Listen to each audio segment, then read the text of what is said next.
What's up, my pilots? Angry Poncho here. Welcome to Let's Play 999. 9 hours, 9 persons, 9 doors for the Nintendo DS. Let's get started. So, this is a visual novel. I guess you'd say it's like a horror visual novel. It's also a puzzle game. So those two things sort of alternate as the game goes on. You switch from story modes to escape mode, and we'll get into that. So this game is halfway between horror visual novel and escape the room mini games. You might remember those from on the internet years ago. They were popular for a while in the 2000s, I think. This game is fiction. All names, characters, and incidents portrayed in this production are fictitious.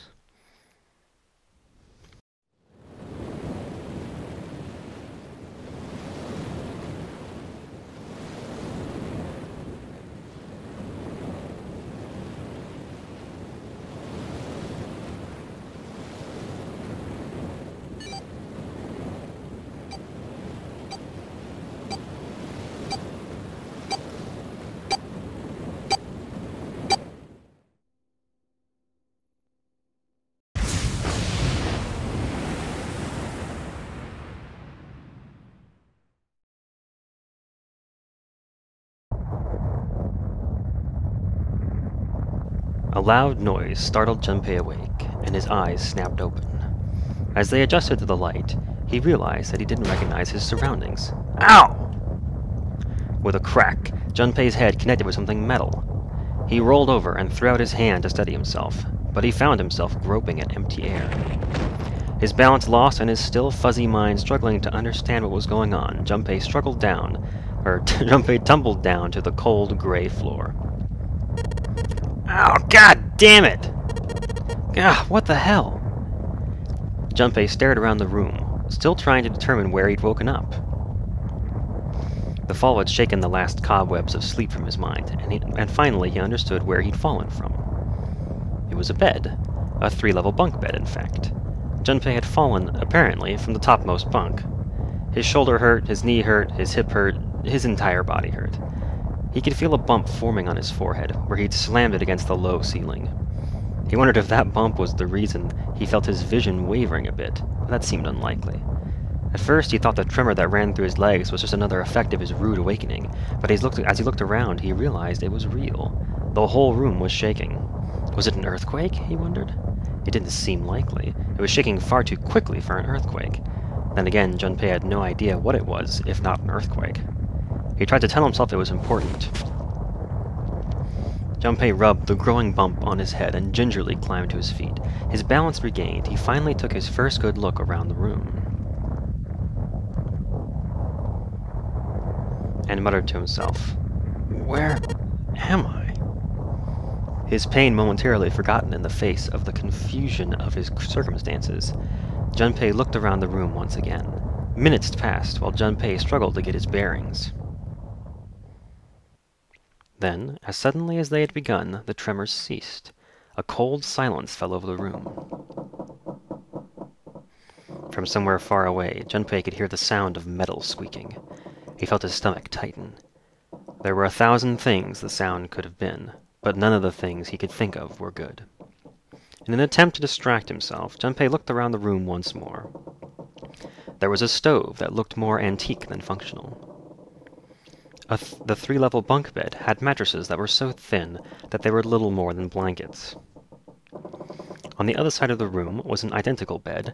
Set in the wall between the beds was a slightly dirty iron door.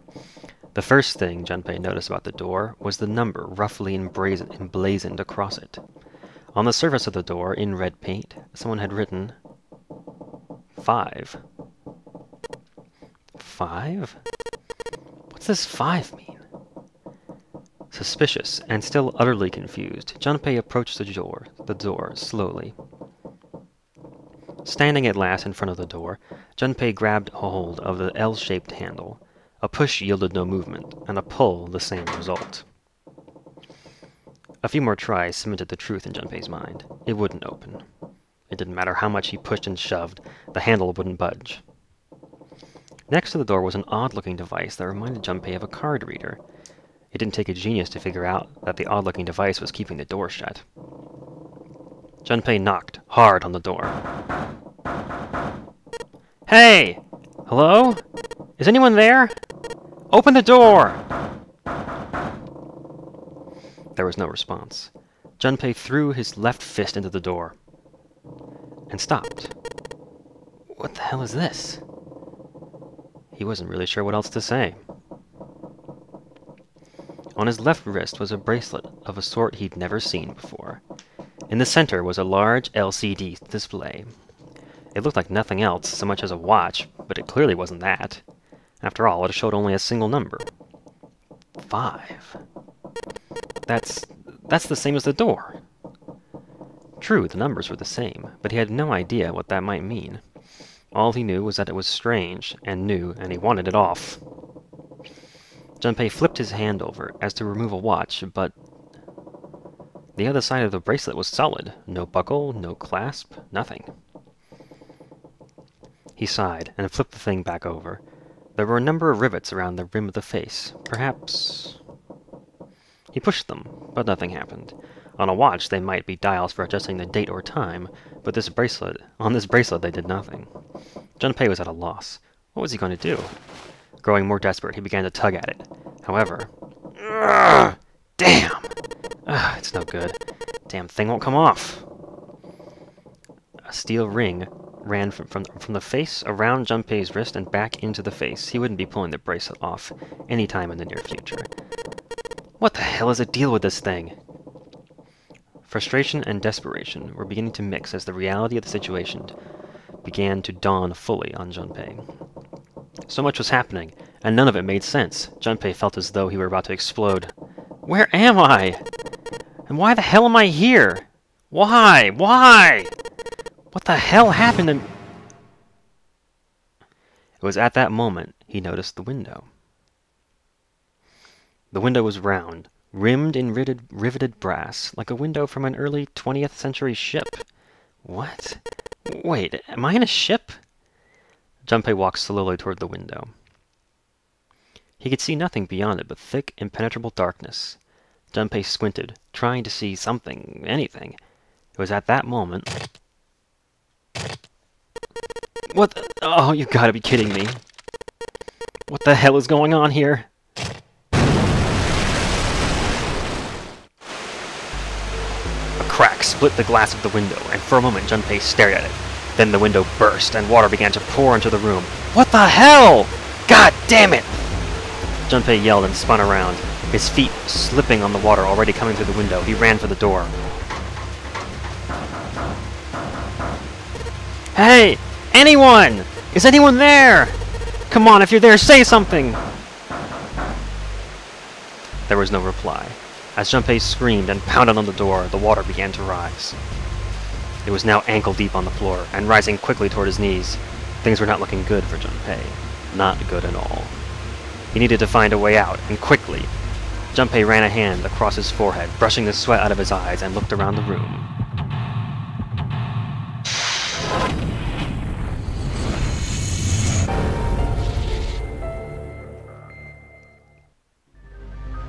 Alright, and now the game begins proper. Woo! So, yeah, just a little warning, this game is going to have a lot of text in it. It's going to alternate between these portions where we try and escape rooms, and portions where we read a lot of text. So, if you don't want to deal with that, maybe watch something else. This game's got a lot of story in it, and to skip it or rush through it would be a real shame. Okay, so on the... I don't know if you guys can see my mouse on this, hopefully you can. But on the left screen, which is the top on the DS, you can see an overhead view of the room, and on the right screen, which is the bottom screen on the DS, you can see our detailed room. Operations during an escape. During an escape, you can move to different parts of the room by touching the bottom screen. Yeah, so basically, the bottom screen is obviously the touch screen on the DS, and that's how you move around. You click on items, you look left, you look right.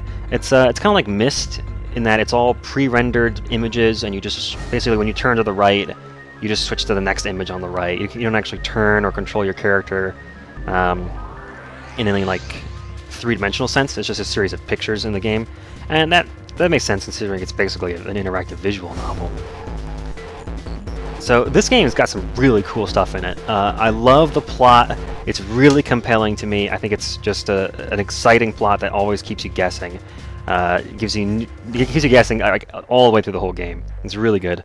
And that's why I wanted to let's play it. And it's also got some pretty good puzzles in it. Some of them are your usual rub item on other item and the door opens type puzzles.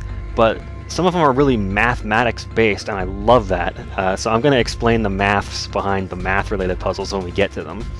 For those of you who might not recall, I was actually a math major back in college, so it's sort of my pet thing. Okay, so first things first. Anything you click on, Junpei will tell you about, and well, actually the narrator will tell you about it, which I guess is internal monologue of some kind. Water just keeps pouring through the window. It's like a waterfall. I don't think shoving something into the window is going to stop the water. In other words, if I don't want to die, I need to find a way out of this room. I have to figure this out. Okay, so you click on things. So let's look at this. We got items. Yeah, so you'll find all kinds of stuff, obviously. It's all nice and self-contained, except for some key items. Yeah, that's a pun. You'll basically just only need them in the room you're in, so it's not like... It's actually kind of funny. I'll point something out about that later. But yeah, basically, you pick up stuff, you can examine it. It's got a pretty good interactive system, and good use of the touchscreen to be able to manipulate these things. Okay, so note from bulletin board. We got colored triangles. Nothing on the back. I'm so suspicious. This is my... I've already played this whole game, by the way. I know how all the endings go. By the way, there are 6 endings, and I'm going to be showing you all of them. And we're not going to do them... We're going to do them in the order... Well, they'll be in an order. You'll see. But it'll make sense at the end. And then so when I was playing this for the first time, which was just last week, I was like, every item I get, my first response was, "What's on the back? Let's look for the secret messages." Okay, so we can rotate the stuff. All right, so we got some red and blue triangles. That means nothing to us right now. Navigation. Oh yeah, investigating. So this is your rub item on everything else aspect of the game, where anything that's in the bottom left corner of the bottom screen. Yeah, there you go. You should see the icon. And when it's down there, that means you're holding it, and anything that you click on, you'll try and use it with. So, you know, if it's a key, you put it down there, and then you click on the lock, and you put the key in the lock. You know, if it's a tool, you click on the thing you want to use the tool on. And oh, a picture frame. Oh, and everything that you look at, you can also click search, and you'll get some commentary on it. This note's got some triangles on it. Yeah, there you go. Thank you. And then there's a picture frame here. An old picture frame. There's a picture of a ship in it. There's screws keeping the back on. And you can turn it over and say, oh, there's some screws down there. And before you say, Poncho, I can't see the screws. Why is this game in such a terrible resolution? You make such shitty videos now. I'm disappointed in you. You've changed. Let me say, well, this is a DS game, and that's the native resolution. It's actually got fewer pixels than a Super Nintendo. Did you know that? Each individual screen, at least. It's a sink. Doesn't seem like there's anything hidden on the sink. This is the only drain in this room. A bulletin board. There's nothing on it. Yeah, so you can click on everything. And some of the stuff's funny. Some of it's just plain. There's a towel next to the sink, yeah, so some of it, like, oh, great, there's a towel. Other things will actually crack you up. Like, you can investigate the ladder. There's a ladder that goes from the floor to the ceiling so that you can get into all 3 bunks. Well, worst case scenario, I can just climb up there. Yeah, right, like, that's gonna work. You just keep clicking on the ladder. The ladder goes up to the top bunk. The ladder goes up to the top bunk. Another ladder! I can't see the bottom of the ladder! Oh man, the water's already up to the bottom of the bed. I've got to hurry this up. This is the ladder that goes up to the top bunk. So, ladder, we meet again. Once again, I gaze upon this stately ladder. Ladder? I don't even know her! Most original joke ever. I'm not sure if it keeps going. That's enough for me. There's a blue briefcase on the bed. Okay. Hello, briefcase. How are you? No dice. It's locked tight. Let's see if there's anything in the keyhole.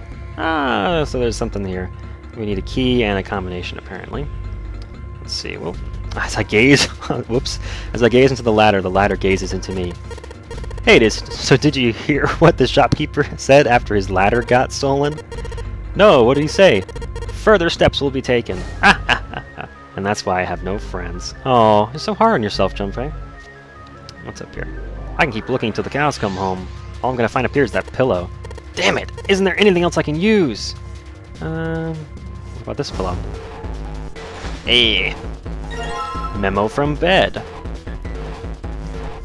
looks like similar to the note from the bulletin board. Kind of like halves and halves almost. One's red and blue, the other's blue and red. There's something else under the pillow. I was trying to put it back. Excuse me. What's this? Ah, a mirror. Oh, we have no reflection. Spoilers, Junpei's a vampire. I'm just kidding. A key. A small red key. Junpei grabbed the key and shoved it into his pocket. He intended to leave immediately, but something stopped him. His reflection stared back at him from the mirror, but he had scarcely recognized himself. What's up with my face? His confusion was well justified. His face was drawn and pale, and the dark circles under his eyes made him look as though he was nearly dead. Man, what the hell happened to me? How did I end up here? Even as he said it, something in his mind opened, and a memory bobbed to the surface. It was the last thing Junpei remembered before waking up in this strange room. It was past midnight when he came home. Junpei shuffled up the stairs and opened the door to apartment 201.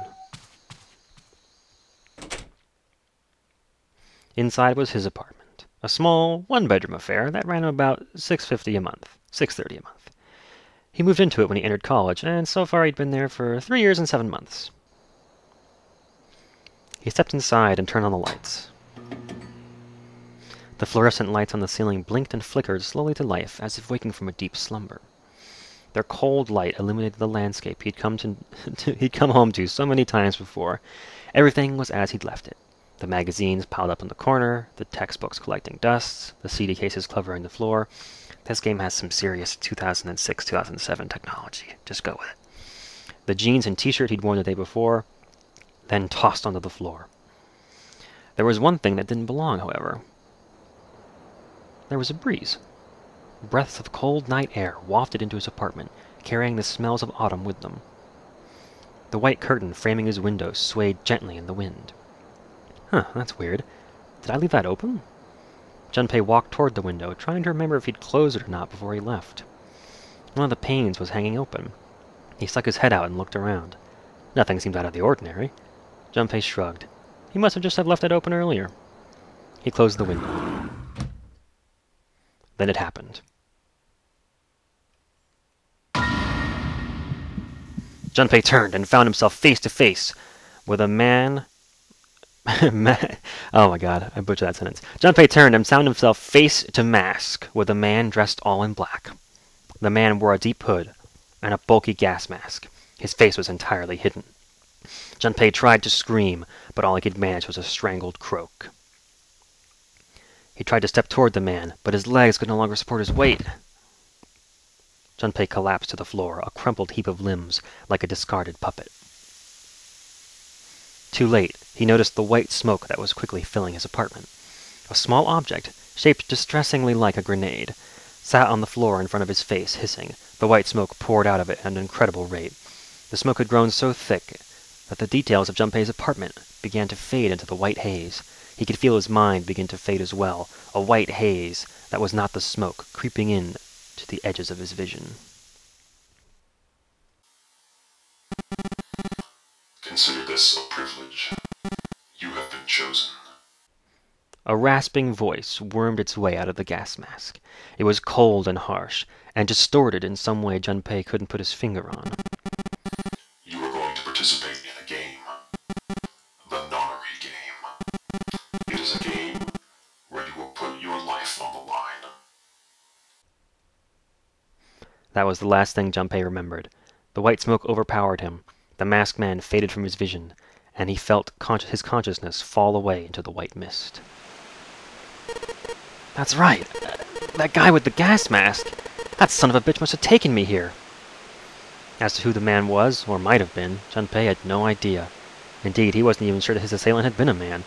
The voice had been cold and mechanical, likely passed through a voice changer, and the body had been covered in a thick cloak. Who was the man in the mask? You have been chosen. Junpei remembered that much, but what might it mean? That was beyond him. Junpei had no idea where he was, or why he was there. There was only one thing from his memory that seemed important. You are going to participate in a game.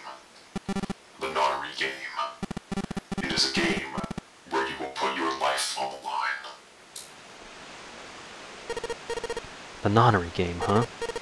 The hell is a nonary game? God damn it! With a yell, Junpei drove his fist into the mirror.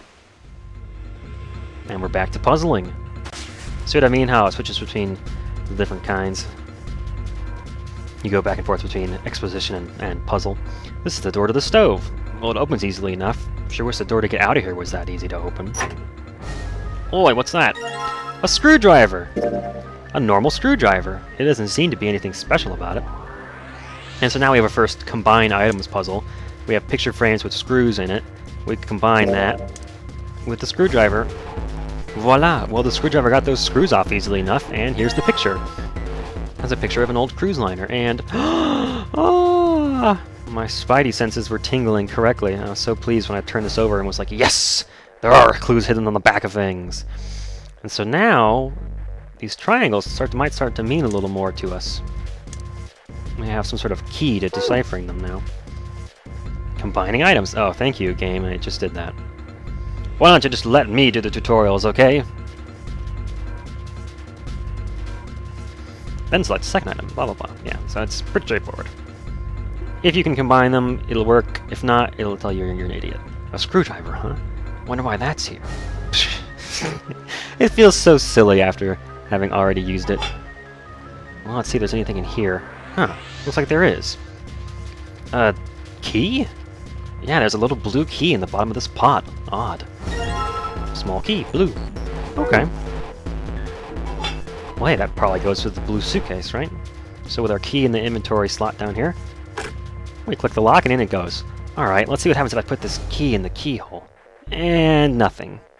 I guess I'm going to need some sort of code for the dial. Mini-games! Yeah, so this game is pretty good about explaining the way a puzzle works to you. This is one of the weak points of some puzzle games, is that you're presented with a puzzle and you're not told at all what your goal is. It's like you're being given a Rubik's Cube and you have to know that you want to get every side to have the same color, or every piece of each side to be one color. It's like if you didn't know that, you'd have no idea what to do with it. It might be intuitive, it might not be. This game makes it pretty explicit what it is you're supposed to do to interact with each puzzle.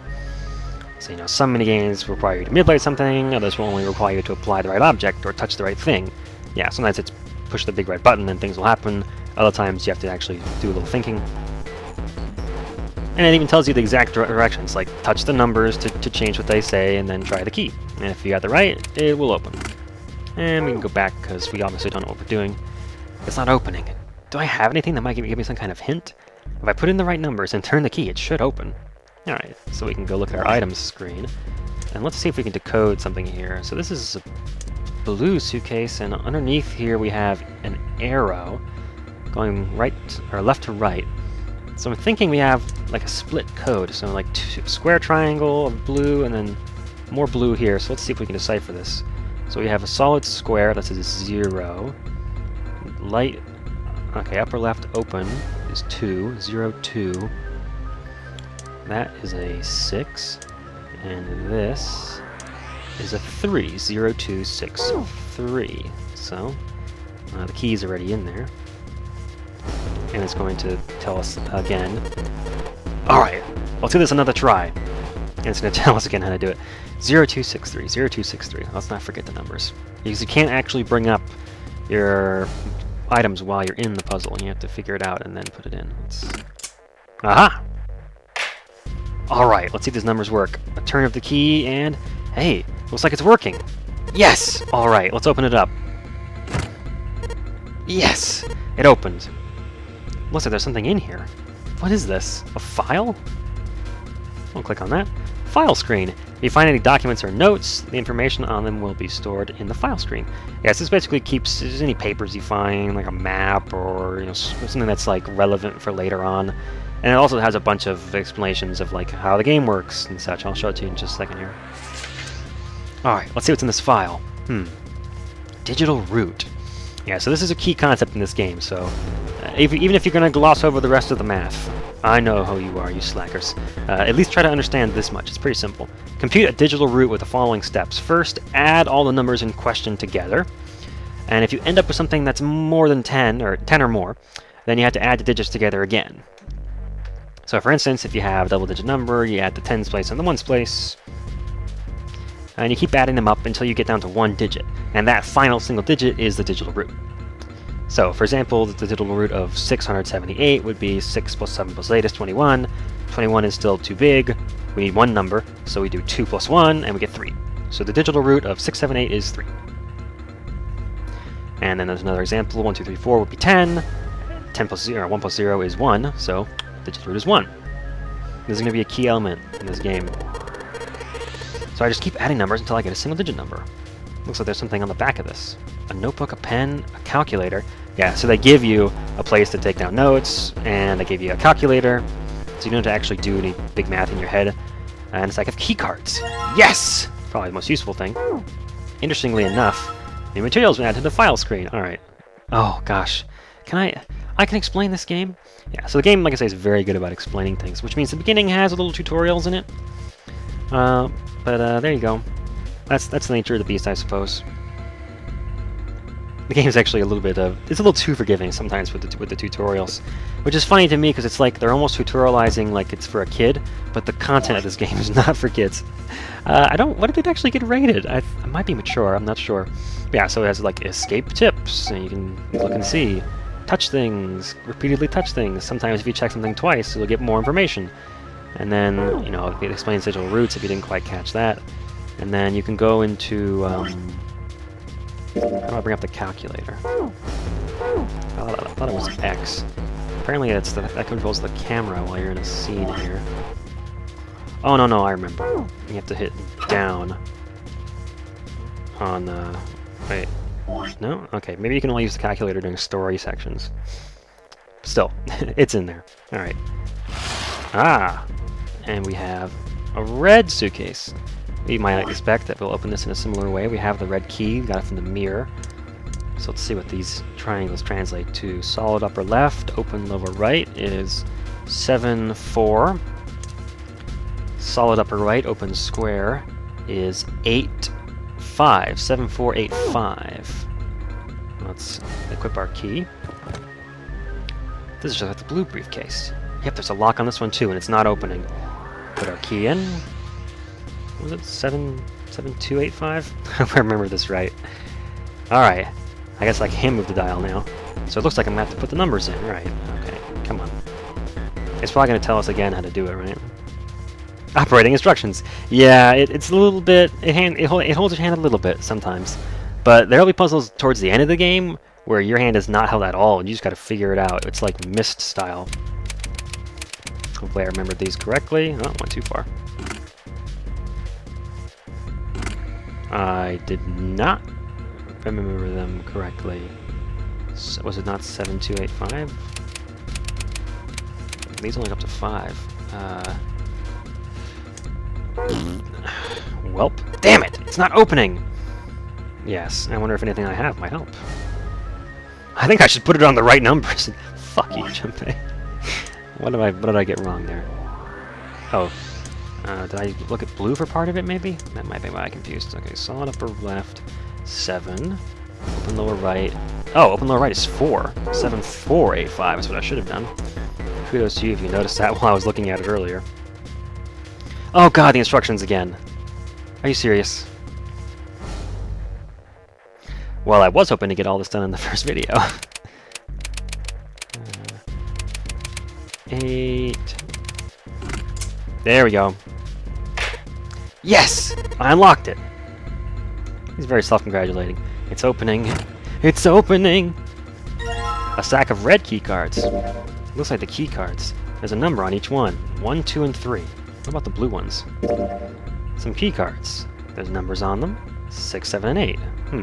Does that mean something? Oh crap, the door's got a key reader on it. That has to be how we get out of here. I can just find the door. 5.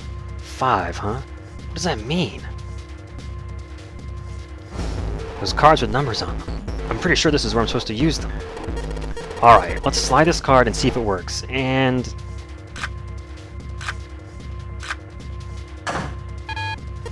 Huh? It's not working. Why? Damn it! No, that's right. I still have these cards I haven't used. Damn. No matter how many times I try, this won't do squat with just the blue cards. If I'm gonna make this work, I need some different cards. So I gotta try the red ones. Damn it! Not again! There aren't any more cards in here. I've only got one other hint. Of course, the files. That file said something about a digital root. A digital root. The digital root, huh? What am I supposed to do? There's a 5 on the door. Do I have to get a digital root of 5? I'm not really sure about this. Whatever, it's worth a shot. Let's see if this works. I'll just slide cards that give me a digital root of 5 through the reader. And then the operating instructions will tell you the exact same thing. It gives you the exact explicit things, like touch the touchscreen to select a card, you know?